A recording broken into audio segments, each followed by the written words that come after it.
Hi dears, welcome back. How are you all?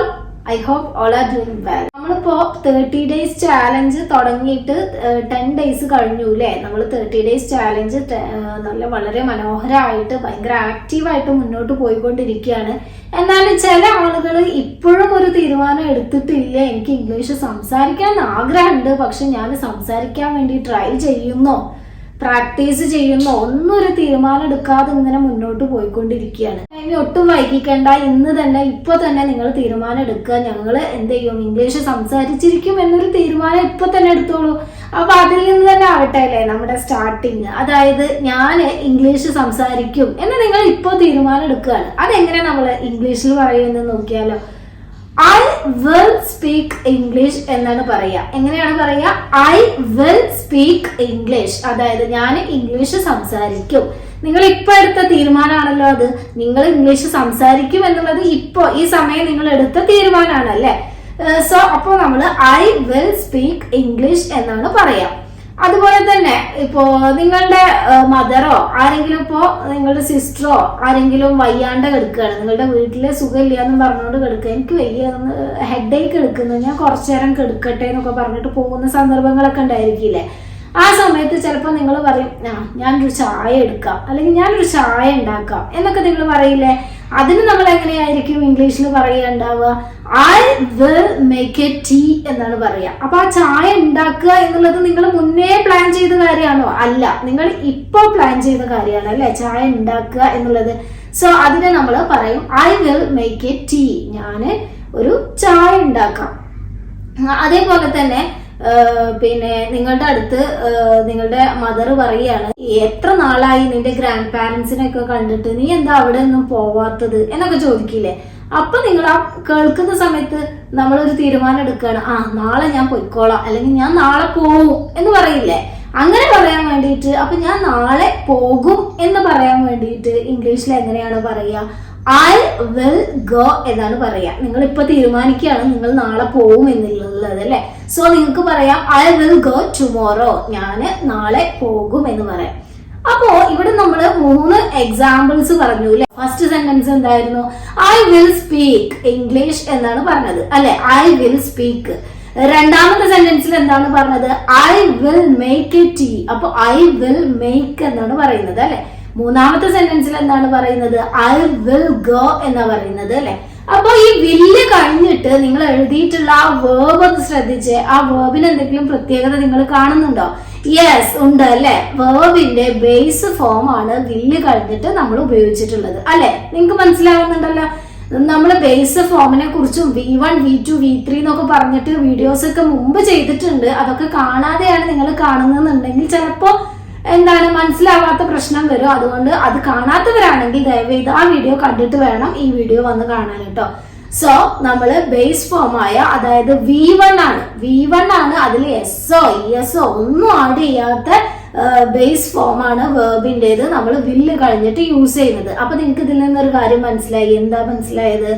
വില്ല് കഴിഞ്ഞിട്ട് നമ്മൾ വേർബിന്റെ ബേസ് ഫോം മാത്രമേ യൂസ് ചെയ്യാൻ പാടുള്ളൂ. അപ്പൊ ഇതുപോലെ നിങ്ങൾ ഇപ്പൊ എടുക്കുന്ന ഓരോ തീരുമാനങ്ങൾ ഉണ്ടായിരിക്കുമല്ലോ, അതിനൊക്കെ പറ്റിയിട്ട് നിങ്ങൾ ഓരോ സെന്റൻസുകൾ ഉണ്ടാക്കുക. എന്നിട്ട് നിങ്ങൾ പറഞ്ഞ് പ്രാക്ടീസ് ചെയ്യുക. നിങ്ങൾക്ക് ആരോടെങ്കിലും പറയണമെങ്കിൽ വീട്ടിലുള്ള ആളുകളോട് നിങ്ങൾ എടുത്ത ഡിസിഷൻ നിങ്ങൾ പറയുക. ഇനിയിപ്പൊ ആരുമില്ല നിങ്ങൾക്ക് പറയാനും സംസാരിക്കാനും പ്രാക്ടീസ് ചെയ്യാനും പറ്റിയ കൂട്ടൊന്നും ഇല്ല എന്നുണ്ടെങ്കിൽ ജസ്റ്റ് മിററിന്റെ മുന്നിലൊന്ന് പോയി നിന്നിട്ട് നിങ്ങളോട് തന്നെ സംസാരിക്കുക. അങ്ങനെയാണ് നമ്മൾ നമ്മളുടെ പ്രാക്ടീസിങ് സെക്ഷനെ വളരെ ആക്റ്റീവായിട്ട് മനോഹരമായിട്ട് മുന്നോട്ട് കൊണ്ടുപോകണം എന്നുണ്ടെങ്കിൽ നിങ്ങൾ തന്നെ വിചാരിക്കണം. അപ്പോൾ ഈ നമ്മൾ പ്ലാൻ ചെയ്യല്ല, നമ്മൾ at the moment of speaking, നമ്മൾ സംസാരിച്ചുകൊണ്ടിരിക്കുന്ന സമയത്ത് എടുക്കുന്ന ഡിസിഷൻസ് ഉണ്ടല്ലോ, അതൊക്കെ പറയാൻ വേണ്ടിയിട്ട് നമ്മൾ ഇംഗ്ലീഷിൽ യൂസ് ചെയ്യുന്നത് എങ്ങനെയാണ്? Will plus V1 form use ചെയ്തിട്ടാണ് പറയാം. ഇതിപ്പോ ഞങ്ങള് നാളെ പോകും എന്നാണെങ്കിൽ എങ്ങനെയാ പറയാ? We will go tomorrow. We will go tomorrow. ഇനിയിപ്പോ അവള് നാളെ പോകും എന്നാണെങ്കിലോ she will go tomorrow. അവൻ നാളെ പോകും എന്നാണെങ്കിൽ he will go tomorrow. എല്ലായിടത്തും ഒരേ സ്ട്രക്ചർ ആണ് വരുന്നത്, എവിടെയും മാറ്റം വരുന്നില്ല. നമ്മുടെ പ്രോനൗൺ സിംഗുലർ ആണോ പ്ലൂറൽ ആണോ ഒന്നും ഇവിടെ നോക്കേണ്ട ആവശ്യമില്ല. എന്ത് വന്നാലും നമ്മളെ ഒരേ ഫോമിലാണ് പറയാ. വിൽ പ്ലസ് വേർബിന്റെ ഫസ്റ്റ് ഫോം. ഇതെല്ലാവർക്കും മനസ്സിലായിട്ടുണ്ടല്ലോ. അപ്പൊ നിങ്ങൾ തന്നെ ഒരു 2 സെന്റൻസ് എങ്കിലും മിനിമം ഉണ്ടാക്കിയിട്ട് നിങ്ങൾ കമന്റ് ബോക്സിൽ ഒന്ന് കമന്റ് ചെയ്തിടുക. എന്നാലേ എനിക്കൊരു സമാധാനത്തിന് വേണ്ടിയിട്ടാണ് നിങ്ങൾക്ക് അത് മനസ്സിലായിട്ടുണ്ട് എന്ന് മനസ്സിലാക്കാൻ വേണ്ടിയിട്ട് കൂടിയാണ് കേട്ടോ. അപ്പൊ നമ്മൾ അതവിടെ കണ്ടു. നെക്സ്റ്റ് വീക്ക് ഞാൻ ഡോക്ടറെ കൺസൾട്ട് ചെയ്യാൻ വേണ്ടിയിട്ട് പോകുന്നുണ്ട്. എന്ന് പറയാണ് കേട്ടോ. സോ ഈ നെക്സ്റ്റ് വീക്ക് നമ്മൾ കൺസൾട്ട് ചെയ്യാൻ പോകുന്നുണ്ട് എന്ന് പറയുമ്പോൾ നമ്മൾ അവിടെ ഓൾറെഡി പ്രിപ്പയർ ചെയ്ത് വെച്ചിട്ടുണ്ട് അല്ലെ. ഓൾറെഡി നമ്മൾ പ്രിപ്പയർഡ് ആണ്. നമ്മൾ എന്ത് ചെയ്തിട്ടുണ്ടാവും, ആദ്യം ബുക്ക് ചെയ്തിട്ടുണ്ടാവും അല്ലെ. നമ്മൾ ഇപ്പോൾ കൺസൾട്ട് ചെയ്യണമെങ്കിൽ ആദ്യം ബുക്കിംഗ് എല്ലാം കഴിഞ്ഞിട്ടാണ് കൺസൾട്ടിങ് എന്നുള്ള പ്രോസസ്സിലേക്ക് എത്തുന്നത്. സോ നിങ്ങൾ ആദ്യം പ്ലാൻ ചെയ്തിട്ട് അല്ലെങ്കിൽ അറേഞ്ച് ചെയ്തിട്ടാണ് നിങ്ങൾ ഡോക്ടറെ കാണാൻ വേണ്ടിയിട്ട് പോകുന്നത്. അത്തരം സന്ദർഭങ്ങളിൽ അതെങ്ങനെയാണ് നമ്മൾ ഇംഗ്ലീഷിൽ പറയുക? I am consulting a doctor next week. അടുത്ത ആഴ്ച ഞാനൊരു ഡോക്ടറെ കൺസൾട്ട് ചെയ്യും. ഇവിടെ നമ്മൾ I will consult a doctor എന്ന് പറയുന്നതിനേക്കാളും കുറച്ചുകൂടി നന്നാവുക എങ്ങനെ പറയുമ്പോഴാണ് I am consulting a doctor next week എന്ന് പറയുമ്പോഴായിരിക്കും. അതായത് വലിയ യൂസ് ചെയ്യുന്നതുകൊണ്ട് കുഴപ്പമൊന്നുമില്ല കേട്ടോ. പക്ഷെ നമ്മൾ എല്ലാത്തിനും അതിൻ്റെതായിട്ടുള്ള പെർഫെക്ഷൻ വരണം എന്നുണ്ടെങ്കിൽ ഞാൻ അടുത്ത ആഴ്ച ഡോക്ടറെ കൺസൾട്ട് ചെയ്യാണ് എന്നാണ് പറയുന്നത്. നമ്മൾ പ്രസന്റ് കണ്ടിന്യൂസ് ടെൻസിൽ ഇതേ സംഭവങ്ങൾ പഠിച്ചിട്ടുണ്ടായിരുന്നു. I am studying a lesson. ഞാൻ അത് ഇപ്പോ ചെയ്തുകൊണ്ടിരിക്കുന്ന കാര്യങ്ങളാണ്. ഞാൻ ഒരു പാഠം പഠിച്ചുകൊണ്ടിരിക്കുകയാണ് എന്ന് പറയാനാണ് അവിടെ പ്രസന്റ് കണ്ടിന്യൂസ് ടെൻസ് ഉപയോഗിച്ചത് അല്ലെ. കൺഫ്യൂഷൻ വരണ്ട. ഞാനൊരു സെന്റൻസ് പറയാം. ഇപ്പോൾ I am consulting a doctor എന്ന് പറയുന്നത് നമ്മൾ പ്രസന്റ് കണ്ടിന്യൂസ് ടെൻസിലാണ് യൂസ് ചെയ്യുന്നുണ്ടെങ്കിൽ അത് ഇപ്പൊ നടന്നുകൊണ്ടിരിക്കുക. ഞാൻ ഇപ്പൊ ഒരു ഡോക്ടറെ കൺസൾട്ട് ചെയ്തുകൊണ്ടിരിക്കുകയാണ്. ഇപ്പൊ ഈ പറയുന്ന സമയത്ത് സംഭവിച്ചുകൊണ്ടിരിക്കുന്ന കാര്യമാണ്. എന്നാൽ അത് വ്യത്യാസം വരുന്നത് എപ്പോഴാണ്? I am consulting a doctor next week എന്ന് പറയുമ്പോൾ അടുത്ത ആഴ്ച ഞാനൊരു ഡോക്ടറെ കൺസൾട്ട് ചെയ്യും എന്നുള്ളൊരു മീനിങ് ആണല്ലോ അവിടെ. ഇപ്പൊ ചെയ്യാണോ? അല്ല, നമ്മൾ ഇപ്പൊ ആദ്യം പ്ലാൻ ചെയ്തിട്ട് അടുത്ത ആഴ്ച കാണിക്കും എന്ന് പറയാൻ വേണ്ടിയിട്ടാണ് ഇവിടെ ഫ്യൂച്ചർ ടെൻസിലുള്ള പ്രസന്റ് കണ്ടിന്യൂസ് ടെൻസ്. അപ്പൊ ഫ്യൂച്ചർ ടെൻസ് പ്രസന്റ് കണ്ടിന്യൂസ് ടെൻസിൽ നമ്മൾ യൂസ് ചെയ്യും എന്നുള്ള കാര്യം കൂടെ ഇവിടെ മനസ്സിലാക്കാൻ വേണ്ടിയിട്ടാണ് ഇങ്ങനൊരു സെന്റൻസ് പറഞ്ഞത്. വേറെ എക്സാമ്പിൾ നോക്കിയാൽ ഒന്നുകൂടെ മനസ്സിലാവും. ഞാൻ നാളെ ഒരു എക്സാം എഴുതുകയാണ്. നമ്മൾ പറയുകയാണ് ഞാൻ നാളെ ഒരു എക്സാം എഴുതുകയാണ് എന്ന് പറയില്ലേ. അപ്പൊ ഈ എക്സാം എന്ന് പറഞ്ഞ സാധനം പെട്ടെന്ന് ഇപ്പൊ വെച്ചുണ്ടായതാണോ? അല്ല, ഓൾറെഡി എക്സാം എന്നാണ് ടൈം ടേബിൾ ഒക്കെ വന്നിട്ടുണ്ടാവും. അതിന് വേണ്ടിയിട്ട് നമ്മൾ പ്രിപ്പയർ ചെയ്തിട്ടുണ്ടാവും. എല്ലാം കഴിഞ്ഞിട്ടാണ് ഈ നാളെ എക്സാമിന് പോകുന്നത് അല്ലെ. സോ അവിടെ നമ്മൾ എങ്ങനെയാണ് പറയാ? I am writing an exam tomorrow അല്ലെങ്കിൽ I am attending an exam tomorrow. അതായത് നാളെ ഞാനൊരു എക്സാം എഴുതുകയാണ് എന്ന് പറയില്ല. അതിന് വേണ്ടിയിട്ടാണ് നമ്മൾ ഇങ്ങനെ ഉള്ള പ്രസന്റ് കണ്ടിന്യൂസ് ടെൻസ് ഫ്യൂച്ചർ ടെൻസിൽ നമ്മൾ യൂസ് ചെയ്യുന്നത്. അപ്പൊ ഈ 2 കാര്യങ്ങൾ മനസ്സിലായല്ലോ. ഫസ്റ്റത്തെ കാര്യം, നമ്മൾ സംസാരിച്ചു കൊണ്ടിരിക്കുന്ന സമയത്ത് നമ്മൾ തീരുമാനം എടുക്കുകയാണ്, ഒരു ഡിസിഷൻ എടുക്കുകയാണ്. അപ്പോഴാണ് നമ്മൾ I will എന്ന് യൂസ് ചെയ്യുന്നത്. പിന്നെ ഓൾറെഡി നമ്മൾ പ്രിപ്പയർ ചെയ്ത് വെച്ചിട്ട് പ്ലാൻ ചെയ്ത് വെച്ചിട്ട് ഒരു കാര്യം ഫ്യൂച്ചറിൽ ഇനി വരാൻ പോകുന്ന സമയത്ത് ചെയ്യാനുള്ള കാര്യം പറയാൻ വേണ്ടിയിട്ടാണ് പ്രസന്റ് കണ്ടിന്യൂസ് ടെൻസിന്റെ എന്താണ് form? Verb plus subject plus വേർബിന്റെ ING form. Subject plus is, am, are ഇതിൽ ഏതെങ്കിലും യൂസ് ചെയ്യും. പ്ലസ് വേർബിന്റെ ING ഫോം യൂസ് ചെയ്തുകൊണ്ട് പറയുന്നത്. നിങ്ങൾക്ക് കൺഫ്യൂഷൻ വരുന്നവര് എനിക്ക് ഉറപ്പാണ് ആദ്യത്തെ വീഡിയോ കാണാതെ പ്രസന്റ് കണ്ടിന്യൂസ് ടെൻസ് എന്നുള്ള ഞാനൊരു ടോപ്പിക് എടുത്തു വെച്ചിട്ടുണ്ടായിരുന്നു.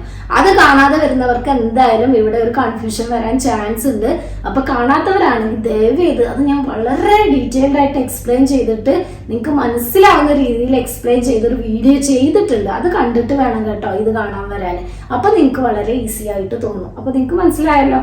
അപ്പൊ ഇതുപോലെയുള്ള 2 സെന്റൻസുകൾ നിങ്ങൾ ഉണ്ടാക്കിയതിന് ശേഷം കമന്റ് ബോക്സിൽ ഒന്ന് കമന്റ് ചെയ്യുക. ഇനി വേറൊരു മോഡൽ നമുക്ക് നോക്കിയാലോ. എന്താണ് ഇപ്പോ നമ്മുടെ കബോർഡൊക്കെ അടുക്കി വെക്കുന്ന ജോലി മിക്കവാറും നിങ്ങളുടെ അമ്മമാർക്കൊക്കെ ആയിരിക്കും അല്ലെ.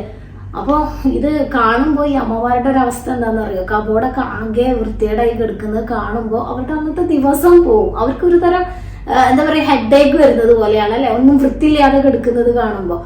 ഇപ്പൊ ഒരു ദിവസം നിങ്ങളെ വഴക്ക് പറയാണ് അമ്മ, എന്താണ് കാണിച്ചു വെച്ചിരിക്കുന്ന കബോർഡൊക്കെ ഒന്ന് വൃത്തിയാക്കി കൂടെ എന്നൊക്കെ പറയുമ്പോൾ നമ്മൾ പറയാണ് ഞാനത് വൃത്തിയാക്കാൻ പോവാണ്, ഞാനത് വൃത്തിയാക്കാൻ പോവാണ് എന്നൊരു പ്രയോഗം ഉണ്ടല്ലോ. വൃത്തിയാക്കിയിട്ടില്ല, പോവാണ്, വൃത്തിയാക്കാൻ വേണ്ടിയിട്ട് പോവാണ്, നമ്മളത് ചെയ്തിട്ടില്ല. അപ്പൊ ഫ്യൂച്ചർ ആണല്ലോ, അത് വരാൻ പോണ കാര്യമാണല്ലോ. അതിന് നമ്മൾ എങ്ങനെയാണ് ഇംഗ്ലീഷിൽ പറയാ? ഐ ആം ഗോയിങ് ടു എന്ന് യൂസ് ചെയ്തിട്ടാ പറയാ. ഞാൻ പോവുകയാണ്, ഐ ആം ഗോയിങ് ടു. എങ്ങനെയാ പറയാ? I am going to arrange the shelf അല്ലെങ്കിൽ arrange the cupboard. I am going to arrange the cupboard എന്ന് പറഞ്ഞൂടെ. ഞാൻ കബോർഡ് അറേഞ്ച് ചെയ്യാൻ വേണ്ടിയിട്ട്, അടുക്കി പെറുക്കി വെക്കാൻ വേണ്ടിയിട്ട് പോവുകയാണ് എന്ന് പറയാം. അപ്പൊ ഇതുപോലെ വേറൊരു എക്സാമ്പിൾ നോക്കിയാലോ. അവള് ഒരു പുതിയ ജോബ് സ്റ്റാർട്ട് ചെയ്യാൻ പോവാ. നെക്സ്റ്റ് മന്ത് അവളൊരു പുതിയ ജോബ് സ്റ്റാർട്ട് ചെയ്യാൻ പോവാണ് എന്ന് പറയാൻ വേണ്ടിയിട്ട് നമ്മൾ ഇംഗ്ലീഷിൽ എങ്ങനെയാ പറയാ? അവൾ എന്നുള്ളതാണ് ആദ്യം പറയാ അല്ലെ. ഷീ പോകുകയാണ്, ഈസ് ഗോയിങ് ടു. എങ്ങനെയാണ് പോകുകയാണ് എന്ന് പറയാന്? Is going to. എന്തിനാണ് പോകുന്നത്? സ്റ്റാർട്ട് എ ന്യൂ ജോബ്, പുതിയ ഒരു ജോബ് സ്റ്റാർട്ട് ചെയ്യാന്. എപ്പോ? Next month. എങ്ങനെയാണ്? She is going to start a new job next month. മനസ്സിലാവുന്നുണ്ടല്ലോ? നിങ്ങളിപ്പോ ഏകദേശം ഒരു ടെൻസിന്റെ വീഡിയോസ്, ഒരു 3-4 വീഡിയോസ് നമ്മൾ ചെയ്ത് കഴിഞ്ഞു. അപ്പൊ തന്നെ ഏകദേശം നമ്മൾ സംസാരിക്കാനും തുടങ്ങിയിട്ടുണ്ട്. ഈ ക്ലാസ് അതുപോലെ കണ്ടിന്യൂ ചെയ്ത് വരുന്നവരാണെങ്കിൽ നമ്മൾ ഓക്കെ ആയിട്ടുണ്ടാവും, ട്രാക്കിൽ ഏകദേശം കയറിയിട്ടുണ്ടാവും. അപ്പൊ എന്റെ കൂടെ തന്നെ നിങ്ങളും പറഞ്ഞു നോക്കുക. സെന്റൻസ് സ്ട്രക്ചർ ഒക്കെ ഞാൻ പഠിപ്പിച്ചിട്ടാണ് ഇവിടേക്ക് എത്തിയത്. സോ നിങ്ങൾ എന്റെ കൂടെ തന്നെ പറയാ, നിങ്ങൾ പറഞ്ഞു നോക്കുക കേട്ടാ. ഞാൻ വേറൊരു എക്സാമ്പിൾ പറയട്ടെ. ഞാൻ മലയാളം പറയാം, നിങ്ങളത് ഇംഗ്ലീഷിലേക്ക് നിങ്ങൾ തന്നെ പറഞ്ഞു നോക്കുക. അപ്പോൾ നിങ്ങൾക്ക് എക്സാം ഒക്കെ സ്റ്റാർട്ട് ചെയ്യാനായി അല്ലെ, ഓണം വെക്കേഷൻ ഒക്കെ സ്റ്റാർട്ട് ചെയ്യാനായി. അപ്പൊ നിങ്ങൾ ഇതുവരെ എന്താ പറയാ, നിങ്ങൾ ഒരു തീരുമാനം എടുക്കുകയാണ്. നാളെ മുതൽ ഞാൻ എക്സാമിനുള്ള കാര്യങ്ങളൊക്കെ പഠിക്കാൻ പോവുകയാണ്, നാളെ മുതൽ ഞാൻ എക്സാമിനുള്ള കാര്യങ്ങൾ പഠിക്കാൻ പോവുകയാണ്. എങ്ങനെയാണ് അത് ഇംഗ്ലീഷിൽ പറയാ? ആദ്യം എന്താണ് പറയാ? ഞാൻ എന്നുള്ള സബ്ജക്റ്റ് ആണ് ആദ്യം പറയാ അല്ലെ. അപ്പൊ ഐ ആം ഗോയിങ് ടു. ഇത് മനസ്സിൽ വെക്കുക. ഞാൻ പോകുകയാണ് എന്ന് പറയാൻ എന്താണ് പ്രയോഗം? I am going to. എന്തിനാണ് പോകുന്നത്? Study. I am going to learn. എന്താണ് നിങ്ങൾ പഠിക്കാൻ പോകുന്നത്?